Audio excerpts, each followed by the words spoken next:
ఏంటి ఇదేదో పంపింది?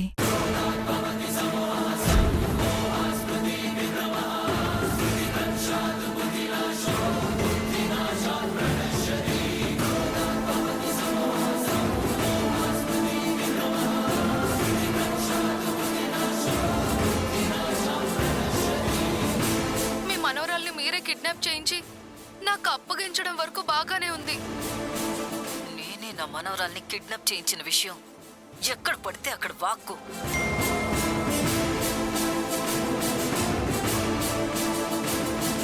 మీరు నా బండారం బయట పెడితే ఇది అక్షరాకి పంపిస్తా, పోతే ఇద్దరం పోతాం. ఇక మీ ఇష్టం. ఇదిలా ఇరికించిందేంటి? అమ్మో! మీ మనవరాల్ని మీరే కిడ్నాప్ చేయించి నాకు అప్పగించడం వరకు బాగానే ఉంది.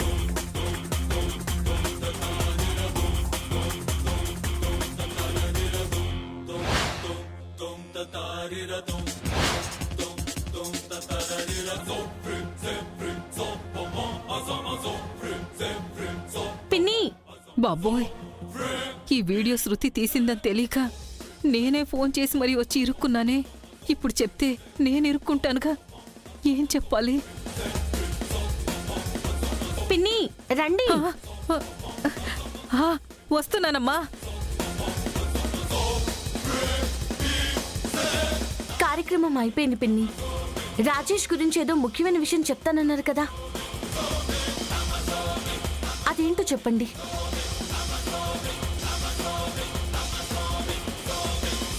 చెప్పు మేనకా.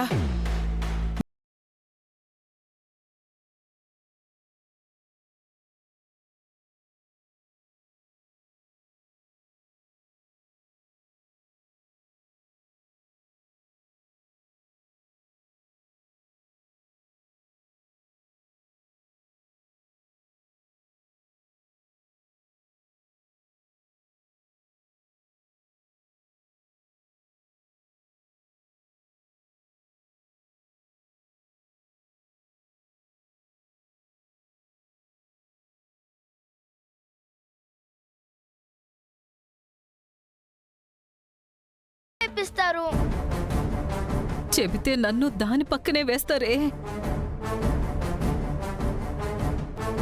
ఏంటి పిన్ని అంత ఆలోచిస్తున్నారు? ఏం చెప్పాలా అని అమ్మా. ఏం చెప్పడం ఏంటి పిన్ని? డైరెక్ట్ గా వచ్చి చూపిస్తాను అని కూడా చెప్పారు కదా. అది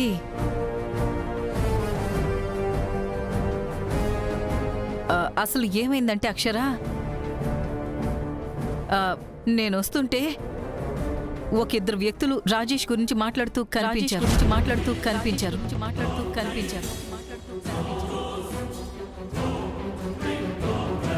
ఏం మాట్లాడుతున్నారు? రాజేష్ ని మూడో కంటికి తెలియకుండా చంపేశాము.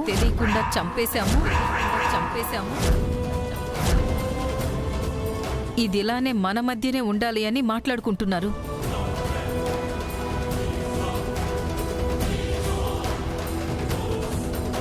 వాళ్లే చంపారేమో అనుకుని వీడియో తీసి అక్షర్కు ఫోన్ చేశాను.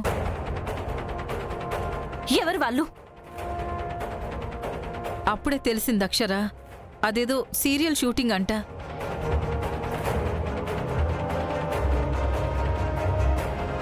వాళ్ళు చంపిన క్యారెక్టర్ పేరు రాజేష్ అంట. నేనేమో మన రాజేష్ అనుకున్నాను. అవునా? అవునమ్మా. ఇది చెప్పడానికి వచ్చావా పిన్ని? అవునమ్మా.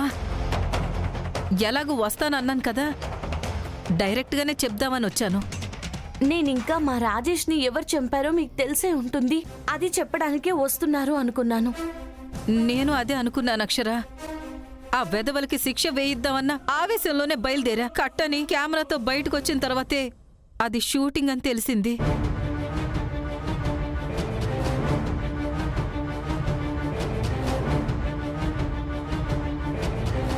మీరు తీసిన ఆ వీడియో ఏది? ఏ వీడియో అక్షరా? అదే వాళ్ళు మాట్లాడుకుంది సెల్లో తీశానన్నారు కదా, అది.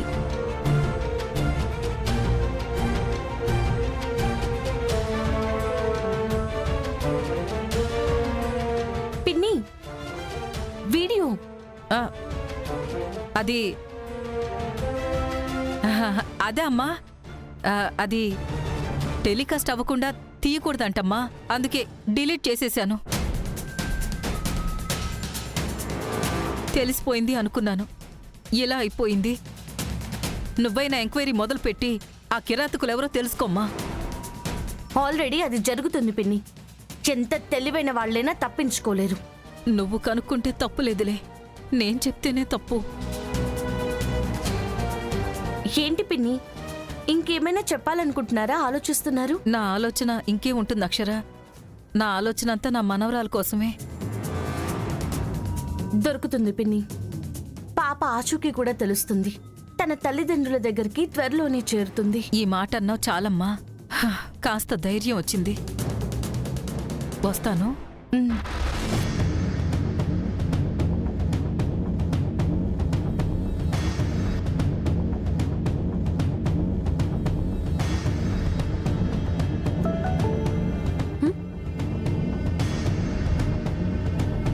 నేనేం చెప్పలేదు, నువ్వు కూడా పంపించొద్దు. వస్తున్నా. వస్తుంది భూపతి గారు. రానివ్వు. పద. ఏదో చెప్పడానికే వచ్చారు. అది ఆవిడ వాలకం చూస్తే మనం మాట్లాడుతున్నప్పుడు ఆలోచిస్తుంటేనే అర్థమవుతుంది. అంటే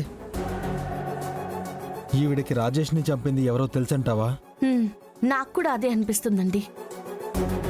మరి వచ్చింది అందుకే అయితే చెప్పకుండా ఉండదు కదమ్మా. పాప గురించి ఆలోచన అయ్యుంటుంది. అదేదో సీరియలే అయ్యుంటుంది. రాజేష్ని చంపిన వాళ్ళని మేము కనిపెట్టకుండా ఉండమత్తయ్య గారు. ఎన్నో రోజులు దాక్కోలేరు, దొరుకుతారు. సరే రండి. పద.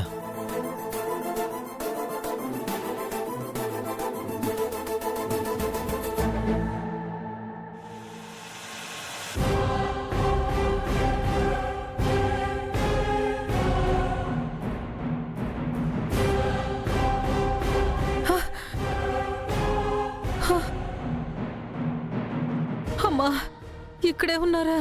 ఉండొద్దా? పోనీ అక్షర దగ్గరికి వెళ్ళి నీ సినిమా చూపించమంటావా చెప్పు? వెళ్ళిపోతాం పదండి. వద్దు వద్దు వద్దు వద్దు వద్దు శృతి, అంత పని చేయొద్దు. ఏం మేనక్ గారు, మీరు తీసిన క్వాలిటీ కంటే మేం తీసింది బాగుంది కదా.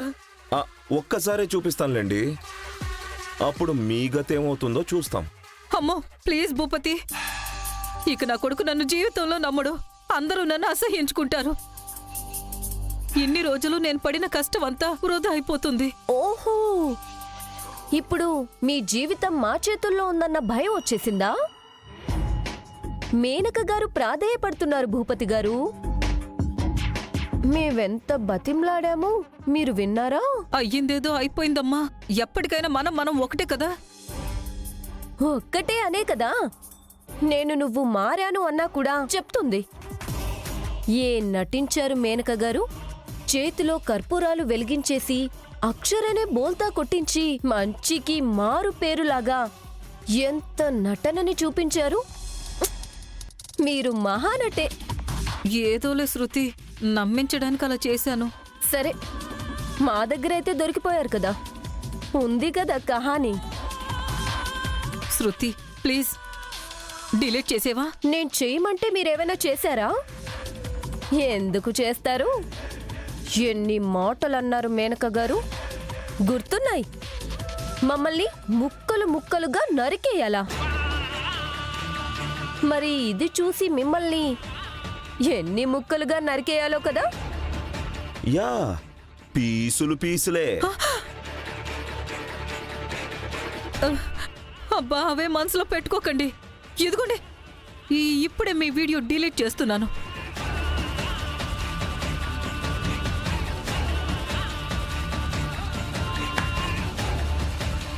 ఇదిగో చేసేసానుగా.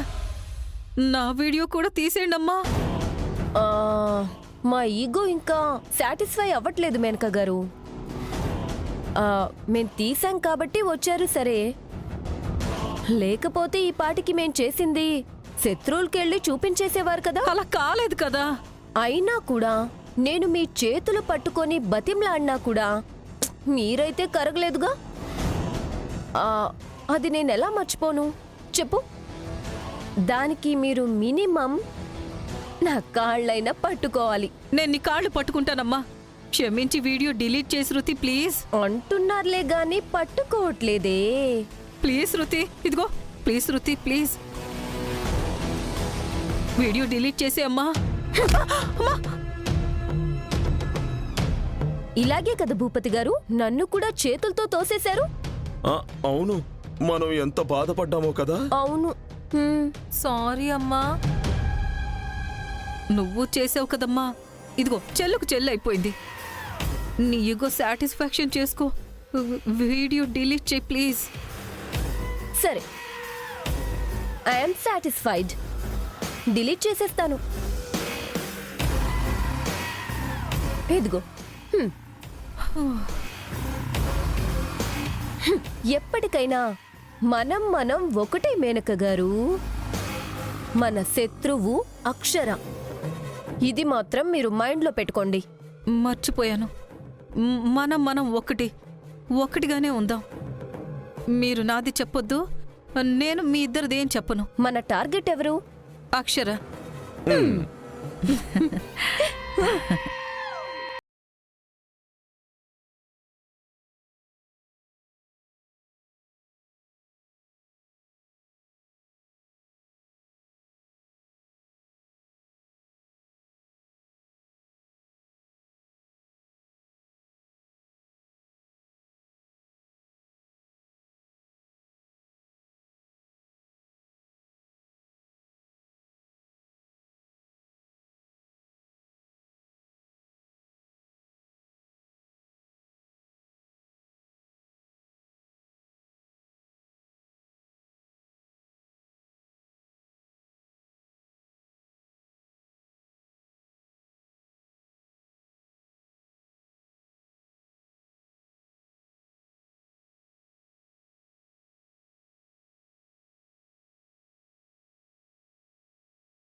చిందా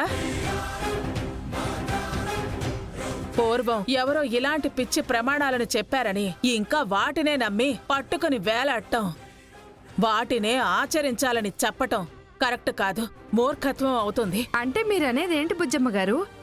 పెద్దవాళ్ళు చెప్పింది వినకూడదనా? వినేటట్టుంటే వినాలి, లేదంటే బుద్ధితో ఆలోచించి దాన్ని పక్కన పడేయాలి. మేడం, తను మీ చెల్లెలని ఇలా అంటున్నారా? సరే, మీరు మీ అమ్మగారు చెప్పింది ప్రతిదీ వింటున్నారా ప్రమిళ గారు?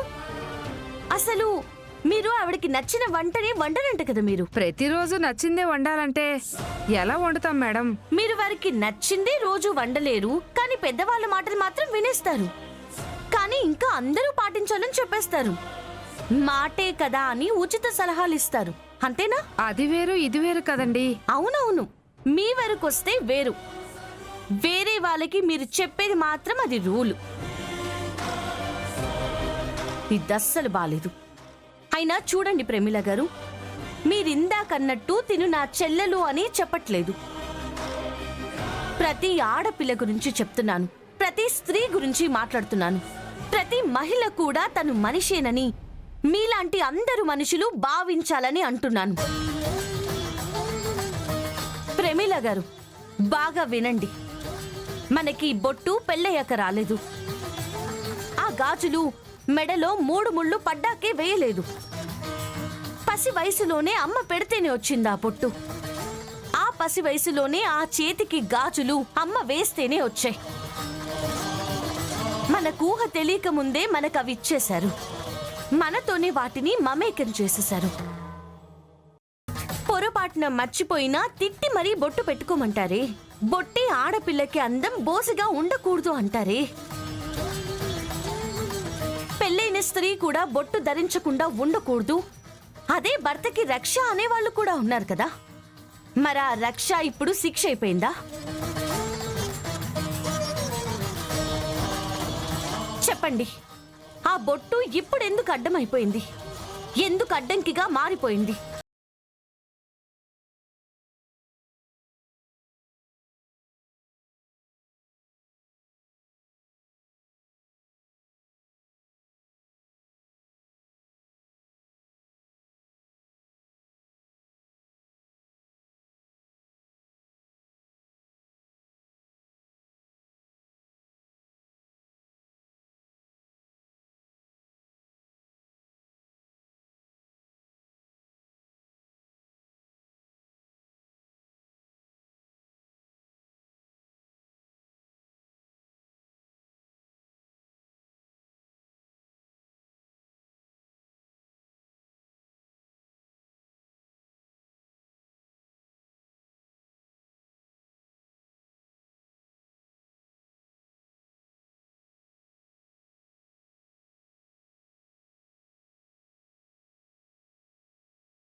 మారకుండా అదే అంధకారంలో ఆడది బతకాలి అనుకోవటం కళ్ళున్నా చూడలేని గుడ్డితనమే అవుతుంది.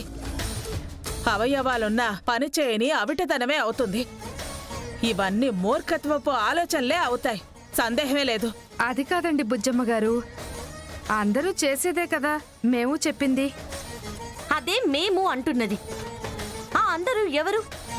ఇది శాసనమని లిఖించిన చరిత్రకారులు కాదు కదా. అసలు ఎందుకు తీయాలి, ఎందుకు చెయ్యాలి అని చెప్పకుండా అది చేయకూడదు, ఇది ఉండకూడదు అని మాత్రమే చెప్పి ఆ అందరిలో ఉండే కొందరి మాటలే మనం ఎందుకు నమ్మాలి? ఏ భార్య చనిపోతే భర్త ఏమైనా గుండు కొట్టించుకుంటున్నాడా? తెల్ల బట్టలతో ఒక మూలను కూర్చుంటున్నాడా? అతను ఎదురొస్తే రాకూడదని మీరేమైనా ఎదురుస్తున్నారా? లేదు కదా. మరి మనకి మాత్రం ఎందుకు ఈ బోనస్లు? మనకున్న సమస్యలు చాలవనా ఇవి కూడా ఇప్పుడు? ఇవేవీ అక్కర్లేదు. మనతో పాటే పెరిగిన మన అలవాట్లతోనే మనం ఉందాం. జీవిత భాగస్వామి లేడు కదా అని జీవితాంతం మన రూపురేఖల్ని మార్చుకోవాల్సిన అవసరం లేదు. 5వ తనం లేదు కదా అని 4 గోడల మధ్య సమాధి చేసేస్తే అక్కడే చచ్చిపోవాల్సిన కర్మ లేదు. ఆ గోడల్ని బద్దలు కొట్టుకొని రావాలి. స్త్రీ ధైర్యంగానే ఉండాలి, ఆదిశక్తిలాగే బతకాలి, తల ఎత్తుకొని తన మనుగడని సాగించాలి, గుర్తించే వరకు పోరాడాలి, సమానమే అని నిరూపించాలి. ఆరంభం ఒక్క అడుగుతోనే మొదలవుతుంది. అది నా చెల్లెలి అడుగుతోనే ప్రారంభమవుతుంది.